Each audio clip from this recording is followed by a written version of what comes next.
الحمد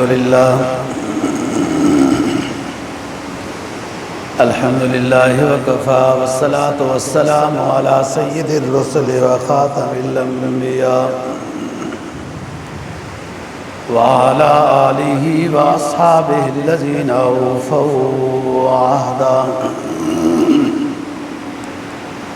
الذين هم خلاصة العرب الأربع وخير الخلائق بعد الأنبياء. أما بعد فأعوذ بالله من الشيطان الرجيم.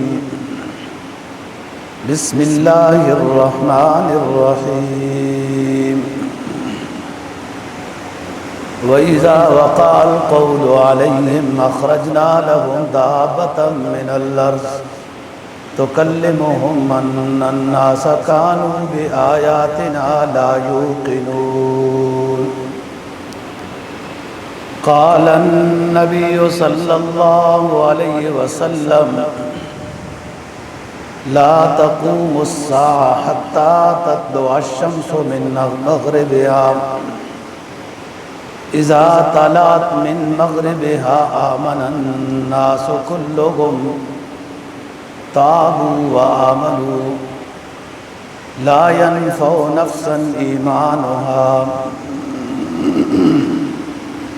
صدق الله العظيم وصدق رسوله النبي الأمي الكريم ونحن على ذلك لمن الشاهدين والشاكرين والحمد لله رب العالمين.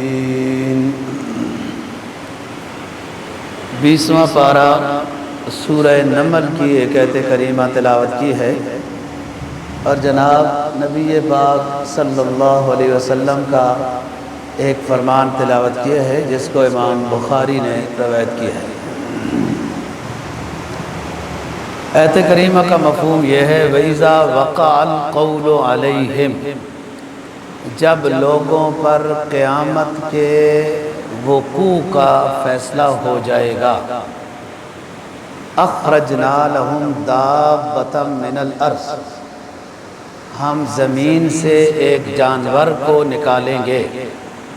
تکلمہم ان الناس، وہ لوگوں کے ساتھ باتیں کرے گا اور لوگ ایمان لانا شروع کر دیں گے.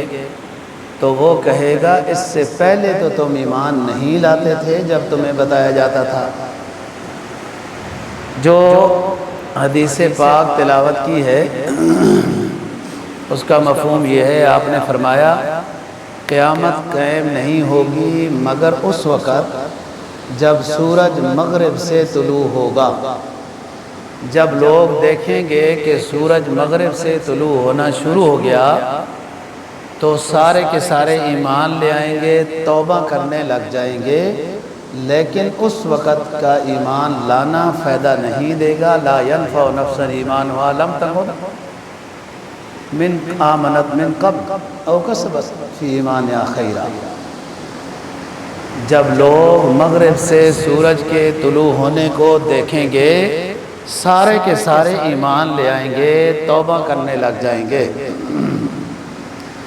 قرآن نے بتایا لا ينفع نفسا ایمانها لم تکن آمنت من قبل او کسبت فی ایمانها خیرا قل انتظروا انا منتظرون. اب ان کا ایمان انہیں فائدہ نہیں دے گا. حامد الاضحیٰ سے پہلے قرب قیامت سے متعلق باتیں کر رہے تھے اور یہاں تک پہنچے تھے کہ امام مہدی رضی اللہ عنہ کا ظہور ہوگا، پھر اس کے بعد حضرت عیسیٰ علیہ السلام کا نزول ہوگا، پھر اس کے بعد دجال کا خروج ہوگا اور دجال حضرت عیسیٰ علیہ السلام کے ہاتھوں قتل ہو جائے گا. پھر اس کے بعد 2 سال تک حضرت امام مہدی رضی اللہ عنہ رہیں گے کہ پھر ان کی وفات ہو جائے گی اور وہ بیت المقدس میں ان کو دفن کیا جائے گا. حضرت عیسیٰ علیہ السلام اپنی تلوار اور نیزے سے دجال کو قتل کریں گے اور کوئی نہیں قتل کر سکے گا۔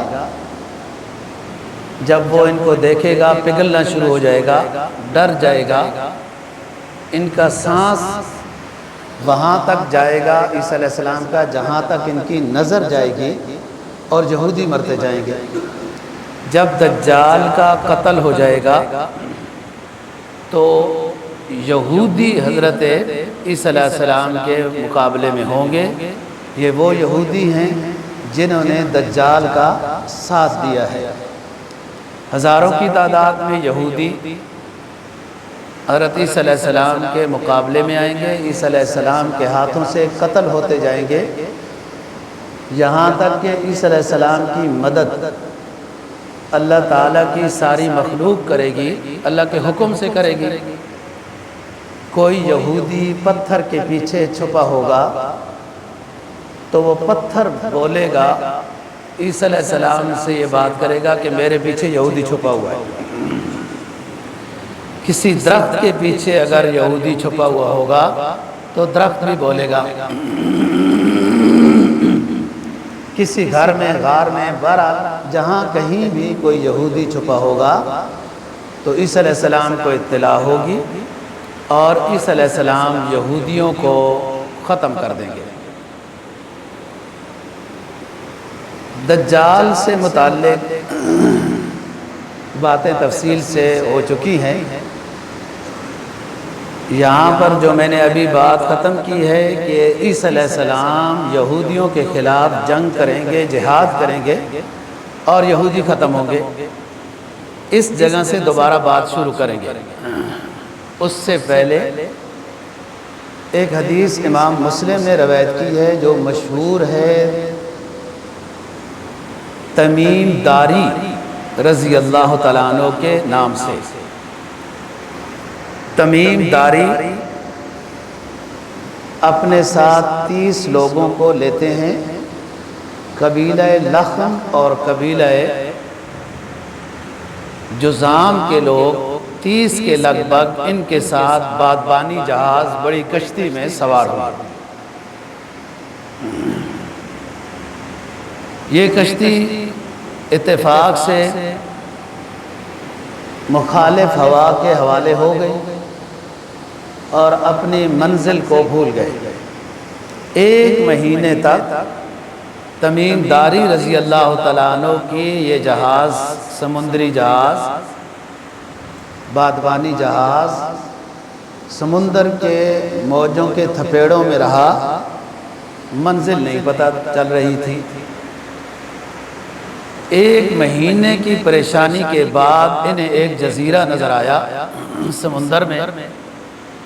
یہ وہاں قریب لے گئے بڑی کشتی کو، تو پھر چھوٹی کشتی کے ذریعے سے اس جزیرے میں پہنچ گئے۔ جیسے بڑا جہاز دور کھڑا ہوتا ہے، پھر چھوٹے جہازوں کے ذریعے سے بندرگاہ پہ آتے ہیں۔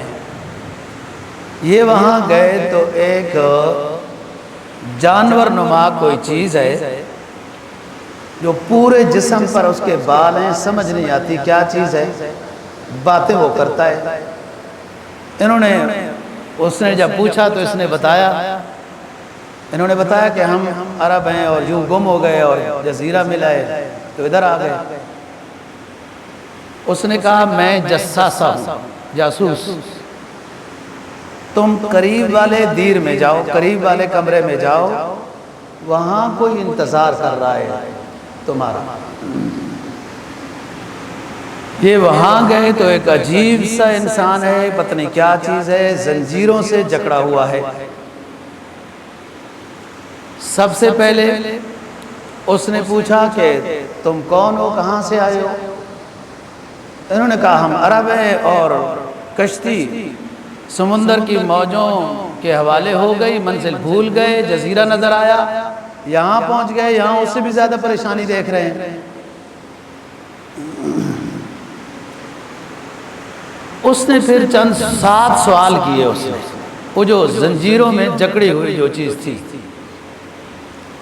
پہلا سوال اس نے یہ کیا کہ بیسان ایک بستی ہے شام کی، جس میں ایک گلستان ہے، باغ ہے، کیا وہ پھل دیتا ہے؟ اس زنجیروں میں جکڑے ہوئے شخص نے یہ سوال کیا۔ انہوں نے کہا کہ جی خوب پھل دیتا ہے۔ وہ کہنے لگا عن قریب وہ پھل نہیں دے گا۔ پھر اس نے کہا کہ بحیرہ طبریہ ایک دریا ہے، بحیرہ طبریہ میں پانی ہے؟ انہوں نے کہا ہے۔ کہا عن قریب خشک ہو جائے گا۔ پھر اس نے کہا کہ زغر ایک گاؤں ہے شام کا، اس میں ایک چشمہ ہے، اس کا پانی ہے؟ تمیمداری وغیرہ ان ساتھیوں نے بتایا کہ اس کا خوب پانی ہے اور لوگ مویشیوں کو، کھیتیوں کو سراب کرتے ہیں۔ تو کہنے لگا عن قریب خشک ہو جائے گا۔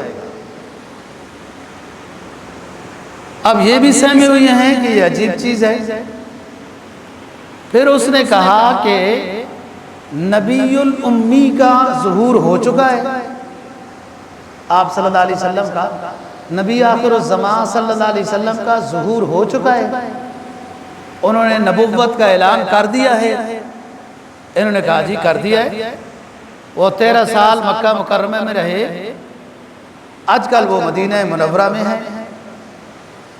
پھر وہ کہنے لگا کہ عربوں کی ان کے ساتھ، ان کے ساتھ جنگ لڑائی رہی ہے؟ انہوں نے کہا جی بہت رہی ہے، اکثر ہم غالب رہے لیکن کبھی وہ بھی آئے ہیں۔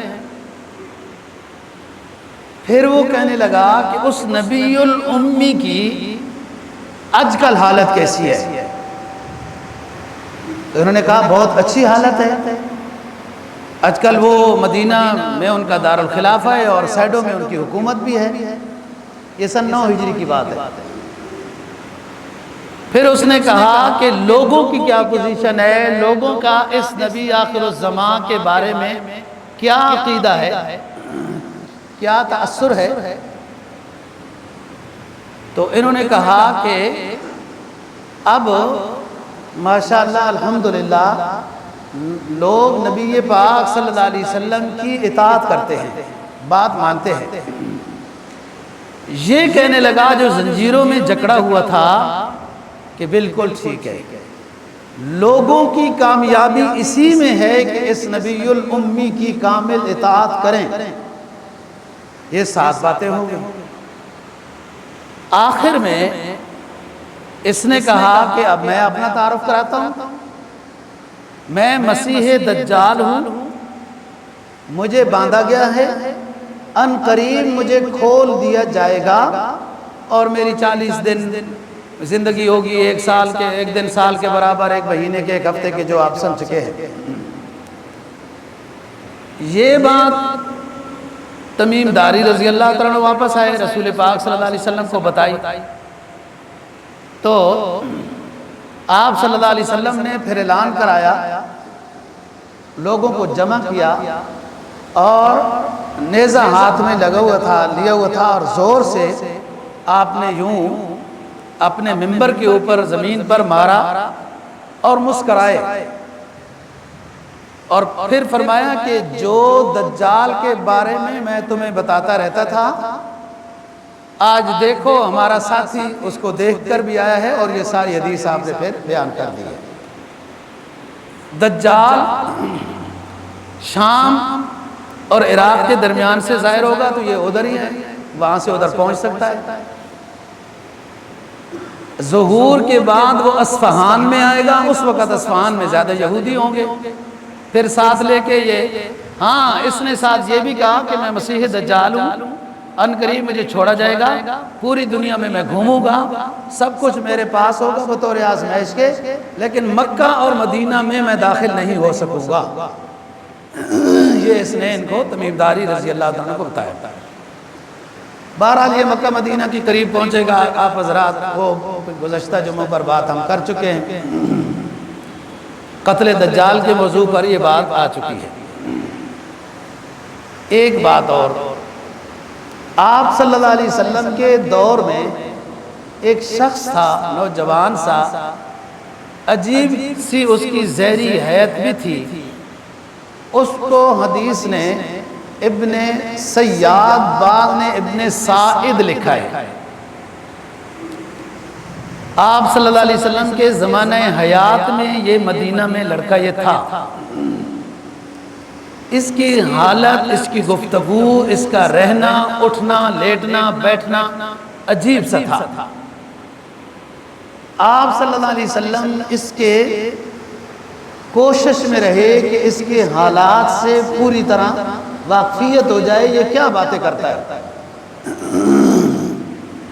کبھی کہتا تھا میرا سمندر پر تخت ہے، کبھی کہتا تھا آگ اس طرح ہے، کبھی کیا کہتا تھا، کبھی کیا۔ آپ کو ایک صحابی نے بتایا کہ فلانی جگہ یہ باغ میں بیٹھا ہوا ہے، لیٹا ہوا ہے، باتیں شروع ہیں۔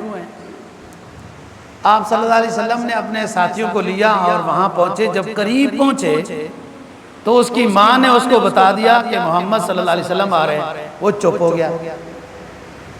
آپ نے اس کی ماں کو منع کیا کہ آپ کو نہیں بولنا چاہیے تھا، اس کی حقیقت پتہ چل جاتی۔ بہت فضول باتیں کرتا تھا۔ آپ صلی اللہ علیہ وسلم نے کہا کہ کہو لڑکے، کہو اے ابن سیاد، کہو میں اللہ کا رسول ہوں، اللہ وحدہ لا شریک ہے اور میں اس کا آخری رسول ہوں، یہ کہو میں محمد الرسول اللہ اس کا آخری رسول ہوں، یہ کہو۔ آگے سے وہ کہتا تھا تم کہو میں اللہ کا رسول ہوں، وہ لڑکا آگے سے یوں کہتا تھا۔ 2-3 دفعہ کے مکالمے میں اسی طرح کی اس نے باتیں کی، اور بھی ایسی وہ بات۔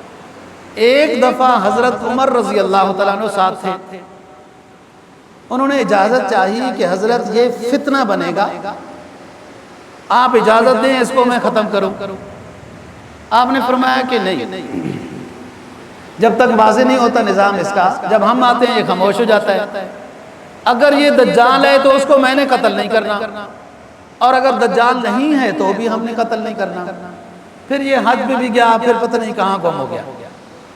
یہ 2 باتیں میں نے آپ سے کرنی تھی، جو شکوک و شبہات والی گفتگو ابن سیاد کرتا تھا، اور تمیم داری والی حدیث جو امام مسلم نے بہت تفصیل کے ساتھ یہ آپ کا خطبہ بیان کیا ہے، جو اس جزیرے میں وہ بندہ جکڑا ہوا تھا اور آخر میں اس نے بتایا کہ میں دجال ہوں اور مجھے کھولا جائے گا، میں ہر طرف پھیلوں گا مکہ مدینہ، اور ایک حدیث میں ہے کہ بیت المقدس میں بھی وہ نہیں جا سکے گا دجال، قتل ہو گیا۔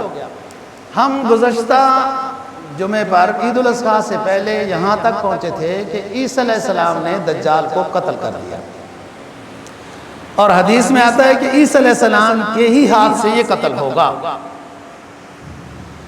جو اس کے ساتھ حمیتی یہودی ہوں گے، اب عیسیٰ علیہ السلام کی جنگ ان کے خلاف ہوگی اور سب یہودیوں کو ختم کر دیا جائے گا۔ اسی دوران یہ بالترتیب میں بیان کر رہا ہوں قرب قیامت کے علامتیں، اسی دوران یاجوج ماجوج کا ظہور ہو جائے گا۔ وہ جو دیوار چاٹ رہے ہیں اور آخر میں ایک دن چٹ جائے گی ان کی دیوار، تو نکل آئیں گے باہر۔ یہ اتنی بڑی مخلوق ہوگی، اتنی بڑی مخلوق ہوگی کہ جس دریا سے ان کا پہلا قافلہ گزرے گا، انہی کا آخری قافلہ یہ کہے گا کہ اس جگہ لگتا ہے کبھی پانی گزرتا ہوگا۔ اس طرح یہ پانی کو ختم کر دیں گے، باغات کو ختم کر دیں گے، سبزے کو ختم کر دیں گے۔ لوگ جو بھی ان کو شے ملے، جانور ملے، کچھ ملے، یہ کھاتے جائیں گے، ختم کرتے جائیں گے۔ اسی وجہ سے تو بعض کہنے لگ گئے کہ سانپ بچھو بھی نہیں چھوڑتے چائنا والے، کہیں یاجوج ماجوج بھی نہ ہوں۔ واللہ عالم الصواب۔ مرزا غلام احمد نے تو یاجوج ماجوج امریکیوں کو کہا تھا، تو پھر اور بعض حضرات نے جو ہے وہ فطر تاتار کو بھی کچھ اس طرح کی باتیں کہہ دی تھی۔ بہرحال یاجوج ماجوج حضرت نوح علیہ السلام کے 4 بیٹے ہیں، حام، سام، یافس اور کنعان۔ حام اور سام سے یہ مخلوق ہے۔ پھر ہم اپنے موضوع سے ہٹیں گے۔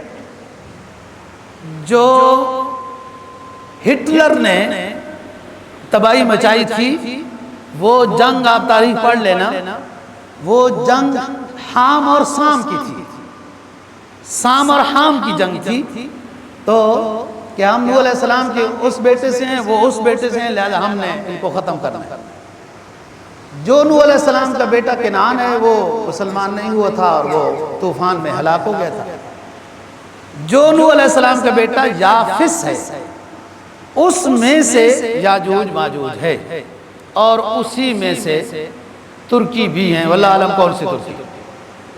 ان کی آنکھیں چھوٹی ہوں گی، منہ چوڑے ہوں گے، ناک چھوٹی ہوگی، یہ علامت ہے ان ترکیوں کی، دیکھ لینا کبھی نظر آئیں تو۔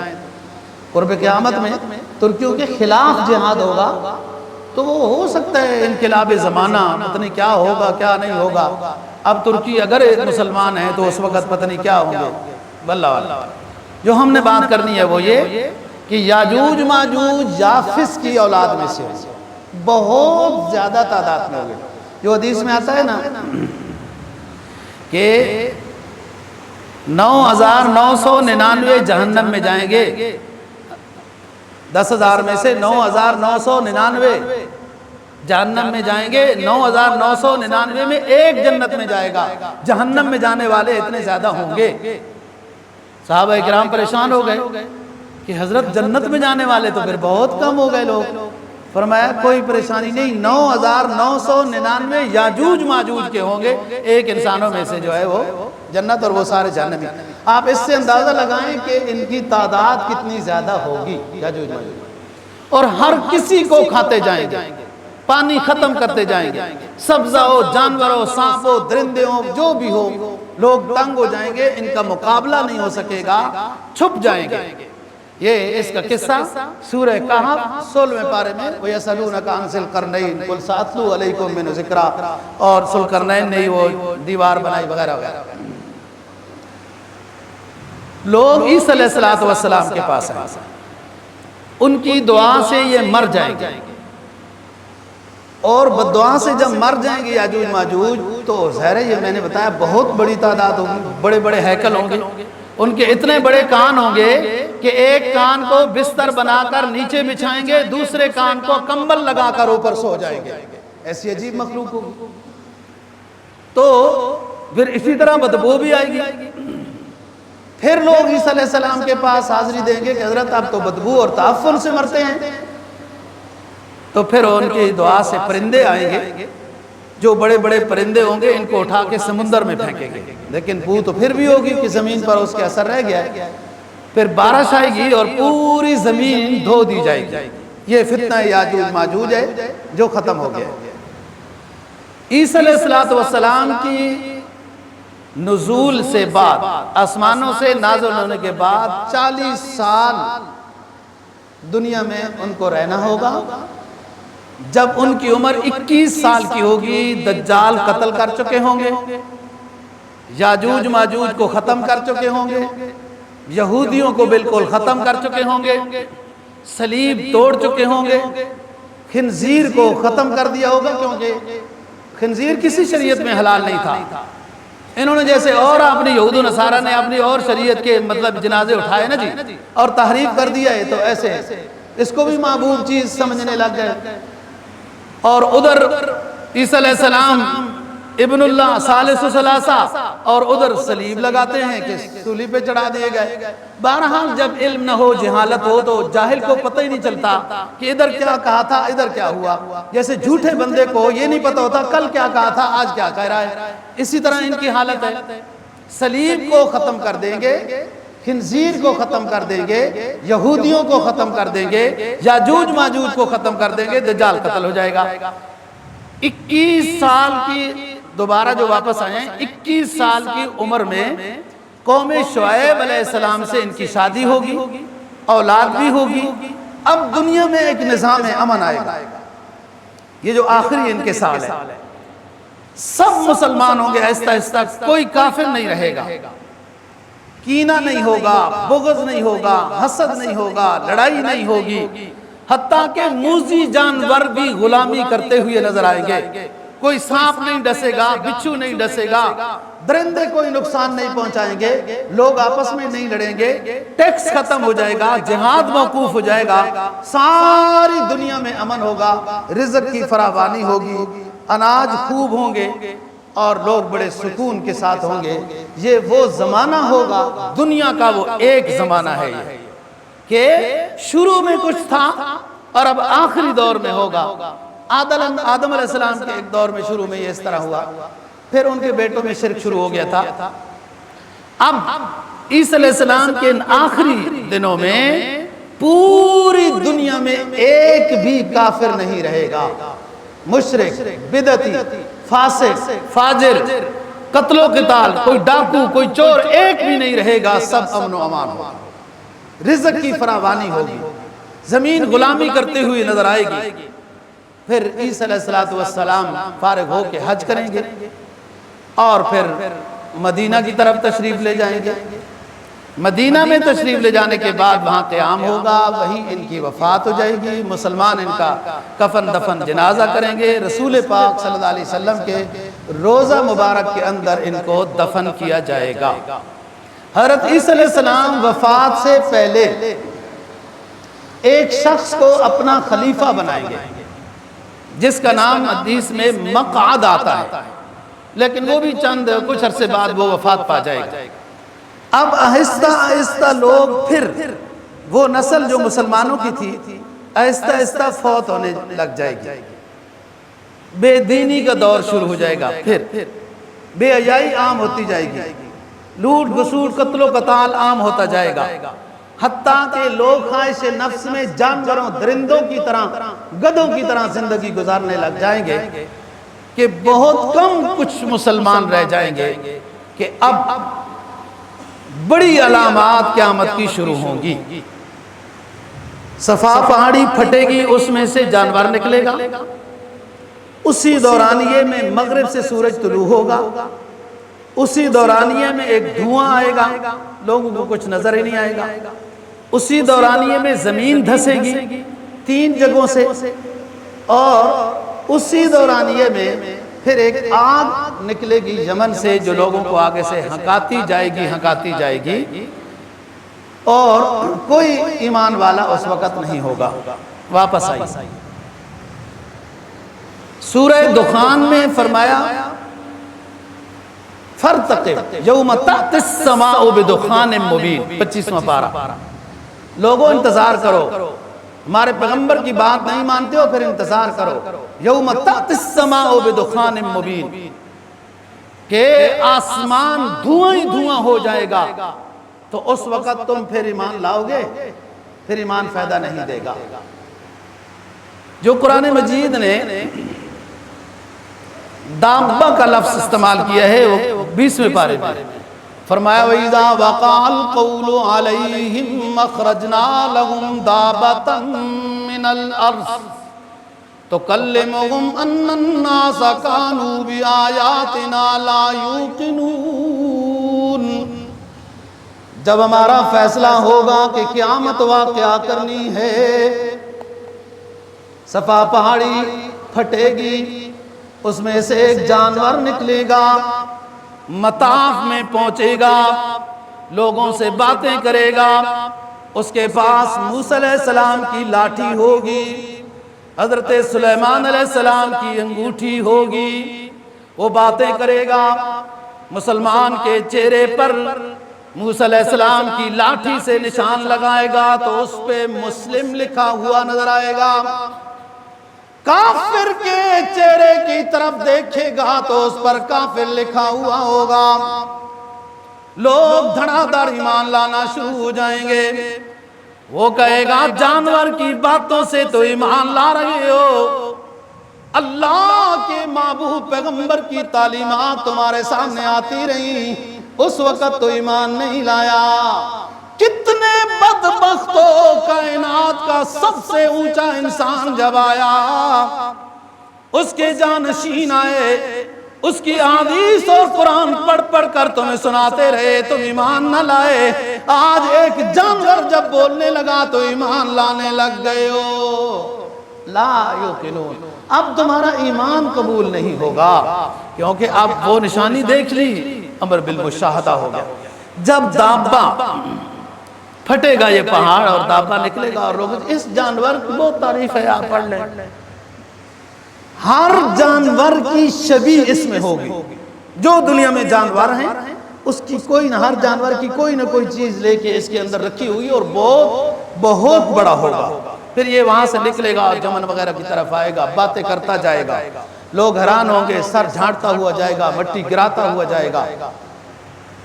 جس وقت یہ نکلے گا فوراً اسی وقت سورج مغرب سے طلوع ہونا شروع ہوگا. اور جس صبح کو 10 محرم کو، جس صبح کو جمعے کے دن سورج مغرب کی طرف سے طلوع ہوگا تو رات کٹے گی ہی نہیں، رات بڑی لمبی ہوگی. لوگ پریشان ہوں گے، نیندیں پوری ہو گئی، اٹھیں گے، دوسروں کو جگائیں گے، وہ بھی جاگے ہوئے ہوں گے، آپس میں پریشان حال ہوں گے. کیا بات ہے، آج رات پوری نہیں ہو رہی، کیا پریشانی ہے؟ لوگ بے چین ہو چکے ہوں گے کہ وہ سورج جو ہے اس کو، جو ہر روز حدیث میں آتا ہے کہ اپنا یہ قطر جب پورا کرتا ہے تو اللہ سے اجازت لیتا ہے، ہر روز سورج تو اجازت ہوتی ہے کہ دوبارہ طلوع ہو جاؤ مشرق سے. اس دن سورج کو مشرق سے طلوع ہونے کی اجازت نہیں ہوگی اور اس کو کہا جائے گا رکو، تو رات لمبی ہو جائے گی، لوگوں میں بے چینی ہو جائے گی. اور اس لمبی رات کے بعد سرکار دو جہاں صلی اللہ علیہ وسلم نے فرمایا لا تقوم الساعہ حتی تطلع الشمس من مغربها اذا طلعت من مغربها آمن الناس كلهم تابوا ورجعوا وآمنوا يقال لا ينفع نفسا ایمانها. سرکار دو جہاں صلی اللہ علیہ وسلم نے فرمایا قیامت نہیں آئے گی مگر تب آئے گی جب سورج مغرب سے طلوع ہوگا. کائنات جب دیکھے گی سورج مغرب سے طلوع ہو رہا ہے، سارے ایمان لے آئیں گے، توبہ کرنے لگ جائیں گے، رجوع اللہ میں مصروف ہو جائیں گے. اعلان ہوگا لا ينفع نفسا ایمانها. اب تک تم نے ایمان لانے کی تکلیف نہیں کی تو اب بھی ایمان لانے کی تکلیف نہ کرو. آج جو ایمان لا رہے ہو لا ينفع نفسا ایمانها لم تکن آمنت من قبل. اب تک جو ہماری دلائل اور براہین تمہارے سامنے آتے رہے، ایمان نہیں لائے، آج سورج کو مغرب کی طرف سے دیکھ کر ایمان لائے ہو، تکلیف نہ کرو، ایمان قبول نہیں ہوگا. سورج جب مغرب کی طرف سے طلوع ہوگا بہت بڑی بے چینی اور بہت بڑی علامت ہوگی. ہے دنیا میں رہنا ایک بے سکون ہوگا، سب کچھ ہو کر بھی کچھ نہ ہوگا. 120 سال تک 120 سال تک سورج مغرب سے طلوع ہوتا رہے گا. ایک دن بھی کوئی مغرب سے سورج طلوع ہوتا دیکھ لینا جی، برداشت نہیں ہو سکے گا. جو کچھ کوئی ایمان والے تھے وہ آہستہ آہستہ ایک ہوا چلے گی، اس سے وہ شہید ہو جائیں گے، ختم ہو جائیں گے. اب بے دینی کا ماحول ہوگا. اسی دوران جو میں نے بتایا سورہ دخان فارتقب یوم تأتی السماء بدخان مبین، دھواں آئے گا، لوگوں کو کچھ نظر نہیں آئے گا. دھواں کئی دفعہ آ چکا ہے، یہ دھواں اماگیر ہوگا اور پھر زمین دھسے گی مشرق سے، مغرب سے، جزیرہ عرب سے، 3 جگہوں. دابت الارض نکل چکا ہے. اب ایک آگ آئے گی، آگ جو لوگوں کو ہکائے گی، سارا دن بھگائے گی، سارا دن لوگ اس کے آگے آگے بھاگیں گے. شام ہوگی، آگ بھی ریسٹ کرے گی، لوگ بھی ریسٹ کریں گے. صبح ہوگا، پھر یہی منظر ہوتا رہے گا. اور حدیث میں آتا ہے کہ لا تقوم الساعة لا تقوم الساعة حتى لا يقال في الارض اللہ اللہ، رواہ مسلم. قیامت اس وقت تک قائم نہیں ہوگی جب تک کہ روئے زمین پر ایک شخص بھی اللہ اللہ کہنے والا نہیں رہے گا. کیوں؟ تخلیق، کائنات کی تخلیق کا مقصد ختم ہو چکا ہے. کائنات کو پیدا کرنے کا مقصد ما خلقت الجن والانس الا لیعبدون، عیش و عشرت نہیں تھی، عیش و عشرت کا گھر آخرت کا ہے، یہ دارالامتحان ہے، اس میں تو ہر قدم پھونک کر رکھنا تھا، ہر سوچ سمجھ کے آگے چلنا تھا، مدرک اللہ کو پانے والا، حدیث میں آتا ہے نا اللہ کو پانے والا، وہ دو چیزوں سے سہارا لے کے چلتا ہے، وہ برباد نہیں ہوگا نہ دنیا میں نہ آخرت میں۔ توجہ سے، ایک قرآنی آیات سے اور ایک بصیرت قلبی، جس بندے کو یہ دو چیزیں حاصل ہوں، قرآن و حدیث کی تعلیم اور بصیرت قلبی، وہ فتن سے اللہ اس کو محفوظ رکھتا ہے۔ جیسے حدیث میں آتا ہے سورہ کاف پڑھتے رہا کرو ہر روز، پہلا رکوع جمعے کے دن پوری کاف، فتن سے محفوظ رہو گے، اللہ فتن سے بچائے گا۔ جیسے جان کو بچانا ضروری ہوتا ہے، مال کو بچانا ضروری ہوتا ہے، حتیٰ کہ اس کی وجہ سے بندہ مارا جائے تو شہید ہے، ملک کو بچانا ضروری ہوتا ہے۔ جیسے دیکھو نا حکومت نے اچھا کام کیا، وہ جو لفٹ میں پھنس گئے، کوشش کی، اللہ نے ان کو جان دوبارہ عطا کر دی، زندگی عطا کر دی۔ ایک جان کو بچانا بہت بڑا ثواب ہے، دنیا کو بچانا، لیکن کاش کہ پچھلی بدبخت حکومت، وہ جو کوہستان کے ایک پتھر کے اوپر کھڑے رہے تھے، سیلاب آ گیا تھا، وہ آہو بکا کرتے رہے، حسین میں آیا حافظے بالکل کمزور ہیں، فارمی مرغی کے انڈے کھا کے، بادام کھایا کرو، اخروٹ کھایا کرو، میوہ کھایا کرو۔ گزشتہ سیلاب کی بات کر رہا ہوں، کوہستان کے ایک پہاڑ کے اوپر لوگ دعائیاں دیتے رہے ہمیں بچاؤ، ہماری حکومت کا ہیلی کاپٹر حرکت میں نہیں آیا، کوئی حرکت میں نہیں آیا۔ وہ حکومت کے اندر جان ہوتی نا، کسی کو وہ کہتے، آرڈر دیتے فوج کو، تو ان بیچاروں جو شہید ہو گئے ان کی جان بھی بچ جاتی۔ اللہ تعالیٰ جنہوں نے محنت کی ہے، یہ چیئر لفٹ والے بچے، اللہ تعالیٰ ان کو جزائے خیر عطا فرمائے، اور ان منچلوں کو فکر آخرت نصیب فرمائے۔ جان تو دینی ہی ہے، لہو و لعب میں دینے کا کیا فائدہ؟ اللہ رسول کے نام پر کہیں جان جائے تو پھر فائدہ مند ہوگی جان۔ تو بات کر رہا ہوں مدرک، اللہ رسول کو چاہنے والا، وہ کیسے چاہ سکتا ہے؟ توجہ سے، قرآن و حدیث کی تعلیم سے جہالت دور ہوتی ہے تو روشنی ملتی ہے، پھر اس کی برکت سے بصیرت قلبی نصیب ہوتی ہے۔ یہ دونوں چیزیں کیسے حاصل ہوتی ہیں؟ کسی استاد کی خدمت کرنے سے، کوئی استاد بنانے سے، اس کے پاس بیٹھنے سے، سمجھنے سے۔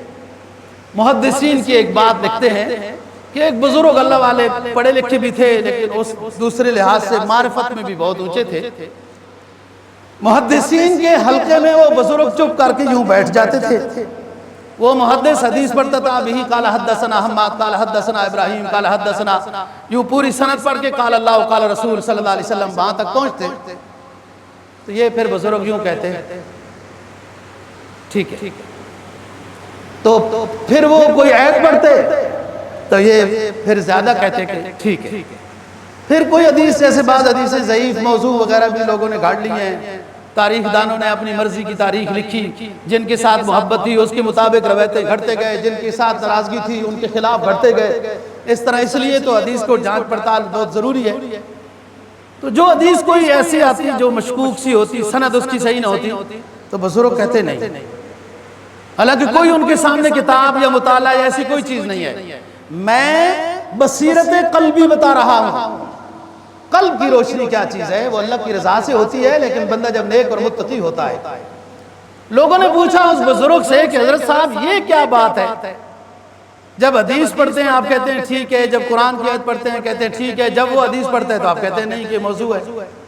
وہ کہتے ہیں جب وہ حدیث پڑھتا ہے بندہ تو مجھے ایک روشنی نظر آتی ہے، جب قرآن کی آیت پڑھتا ہے تو زیادہ روشنی نظر آتی ہے مجھے، اور جب وہ حدیث نہیں ہوتی اور کوئی پڑھتا ہے تو مجھے کوئی روشنی نظر نہیں آتی، اس لیے میں کہتا ہوں حدیث نہیں ہے۔ تو بات یہ کسی نیک صالح مرشد کے سامنے اپنے زانو بچھانے سے پھر نیکی آتی ہے، علم آتا ہے، جہالت دور ہوتی ہے، بصیرت حاصل ہوتی ہے، قلبی بصیرت۔ اور اللہ والے سب، اللہ والے ان کو کیوں کہتے ہیں؟ اللہ خدا خواہی بلا خواہی، انہوں نے اس راستے میں مجاہدے کیے، قربانیاں کی، تعیش سے، حرام پرستی سے تو خدا نہیں ملتا۔ اقبال کیا کہتا ہے؟ چومی گویم مسلمانم بلرزم، چومی گویم مسلمانم بلرزم کہ دانم مشکلات لا الہ الا اللہ۔ میں جب اپنے بارے میں سوچتا ہوں کہ میں مسلمان ہوں تو کانپ جاتا ہوں، اس لیے کہ میں کلمہ طیبہ کی مشکلات کو جانتا ہوں کہ اس راستے میں جب آئیں گے تو آرے میں بھی چیرے جائیں گے، اس راستے میں جب آئیں گے تو انگاروں پہ بھی لٹایا جائے گا، اس راستے میں بھی جب آئیں گے تو 70 قراء کو بھی شہید کر دیا جاتا ہے۔ تو بات یہ قلبی بصیرت اللہ والوں کے پاس بیٹھنے سے نصیب ہوتی ہے۔ اقبال مرحوم بڑے درد سے کہتا ہے نا، فرمایا اے حلقہ درویشاں وہ مرد خدا کیسا، اب کہاں جائیں مرد خدا کہاں دیکھیں، جو جتنا ملنگ دھڑنگ ننگا بے دین بے نمازی نظر آتا ہے لوگ اس کو ولی اللہ کہنے لگ جاتے ہیں۔ اے حلقہ درویشاں وہ مرد خدا کیسا، او جس کے گریباں میں ہنگامہ رستا خیز، ہو جس کے گریباں میں ہنگامہ رستا خیز، جس کے گریبان میں ایک طوفان ہے ایک سیلاب ہے، جو ذکر کی گرمی سے ہو شعلہ کی طرح روشن، جو فکر کی سرعت سے بجلی سے ہو تیز۔ اے حلقہ درویشاں وہ مرد خدا کیسا، جس کے قریب گئے اس کا سینہ موجزن تھا، اس کی ذکر و اذکار کی اتنی رونق تھی کہ کوئلے جس طرح چمکتے ہیں اس کے وہ روشن سینہ بھی ایسا چمک رہا تھا، اور اس کو اللہ نے وہ ذکر کی وہ فکر کی وہ سرعت عطا کی کہ جو بھانپ لیتا ہے فتنے کو صراط مستقیم کو بجلی سے بھی تیز بھانپ لیتا ہے۔ یہ ہے قلبی بصیرت جو حاصل نہیں ہوتی لہو لعبوں میں، جو حاصل نہیں ہوتی گانے گلوچ میں، رقص میں، گندی محفلوں میں، گندی مجلسوں میں، جھوٹ میں، فریب میں، دھوکے میں، غیبت میں اور رشوتوں میں، سود خوری میں قلبی بصیرت حاصل نہیں ہوتی۔ یاد رکھو دوستو، رزق حلال اور استاد کامل، پھر اس کے بعد اس کے سینے کی جو گرمی ہے نا جی اللہ اللہ کرنے کی، وہ منعکس ہوگی تیرے غلاموں میں بھی ہم نمایاں، جو تیرا عکس کرم نہ ہوتا، تیرے غلاموں میں بھی نمایاں جو تیرا عکس کرم نہ ہوتا، تو بارگاہ ازل سے تیرا خطاب خیر الامم نہ ہوتا۔ نبی کا وہ عکس حضرات صحابہ رضی اللہ عنہ کے قلوب میں وہ پیوست ہوا کہ وہ دنیا کے رہبر و رہنما بن گئے، ایک ایک چیز کو لیا دنیا میں چلے گئے۔ تاریخ دنیا جو ڈاکوؤں سے، قتل و قتال سے، شرک سے، بدعت سے، بت پرستی آتش پرستی سے ڈوبی ہوئی تھی، ان تاریکیوں میں نبی کا ایک ایک شاگرد وہ نکلا جب روشنی لے کر، نبی پاک صلی اللہ علیہ وسلم سے نور لے کر دنیا تاریک کو روشن کرتا گیا۔ قرآن کہتا ہے یخرجون من الظلمات الی النور، ہم نے اپنے ولیوں کو اپنے دوستوں کو، تیسرا پارا، اللہ ولی الذین آمنوا یخرجهم من الظلمات الی النور، اللہ جب ان کو دوست بنا لیتا ہے، علماء، طلباء، علماء سے محبت کرنے والے، اہل ایمان والے، اللہ والوں سے پیار کرنے والے، صراط مستقیم تلاش کرنے والے، جب ان کو اللہ نوازنا چاہتا ہے تاریک دنیا کے لیے شمع بنا کر بھیج دیتا ہے۔ اللہ ولی الذین آمنوا یخرجهم من الظلمات الی النور، اللہ جن ایمان والوں کو اپنا دوست بناتا ہے انہیں روشنی ایسی عطا کرتا ہے کہ وہ ظلمات میں تاریکیوں میں جو ڈوبے ہوئے ہوتے ہیں، وہ ڈوبی ہوئی انسانیت کو یہ اللہ کے نیک بندے اسلام کی شمع کی روشنی ان کو دے دیتے ہیں۔ فرمایا درفشانی نے تیری قطروں کو دریا کر دیا، دل کو روشن کر دیا، آنکھوں کو بینا کر دیا۔ خود نہ تھے جو راہ پہ وہ عالم کے ہادی بن گئے، تو آج کیوں عالم کا ہادی نہیں بنتا؟ خود نہ تھے جو راہ پر وہ عالم کے ہادی بن گئے، وہ کیا نظر تھی جس نے مردوں کو مسیحا کر دیا۔ ادھر حضور پاک صلی اللہ علیہ وسلم کا ایک صحابی ہے جس کا نام ابو درداء ہے رضی اللہ تعالیٰ عنہ، عرض کرتے ہیں اللہ کے رسول مجھے ایسا کوئی نسخہ بتا دیجئے، وہ ایسا کامیاب نسخہ ہو، ایسا کامیاب نسخہ ہو، میری دنیا بن جائے، میری آخرت بن جائے، دنیا میں بھی ہلاکت سے، گمراہی سے، بے چینی سے، پریشانی سے، فتن سے بچ جاؤں، اور آخرت میں اللہ اتنی کامیابی دے کہ آپ کی معیت نصیب ہو جائے۔ مجھے ایسا کوئی نسخہ بتا دیجئے، میری دنیا بن جائے، میری آخرت بن جائے۔ آپ نے فرمایا ابو درداء سنو، 4 چیزوں میں سے کوئی ایک چیز بن جانا، 5ویں نہ بننا، 4 میں سے کوئی ایک بن جانا کامیاب ہو جائے گا، 5ویں 6ٹھی کوئی چیز نہ بننا ورنہ ہلاک ہو جائے گا، دنیا میں بھی برباد ہو جائے گا، آخرت میں بھی ناکام ہو جائے گا۔ عرض کیا اللہ کے رسول وہ کون سی 4 چیزیں ہیں جو مجھے بننا چاہیے یا ان میں سے ایک تو بن جاؤں؟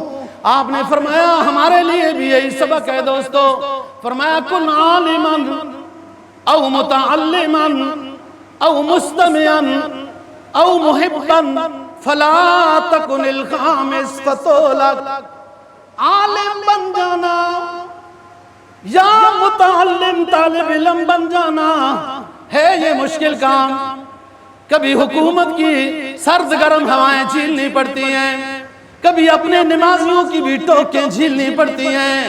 عالم بننا، طالب علم بننا، مواحد بننا، مسجد کا امام بننا، مؤذن بننا، خطیب بننا، مقرر بننا، مبلغ بننا، عند اللہ عند الرسول تو بڑا مقام ہے، لیکن اپنے مسلمان نمازیوں کے بھی تیر و خنجر کے نشانے پر یہ ہوگا۔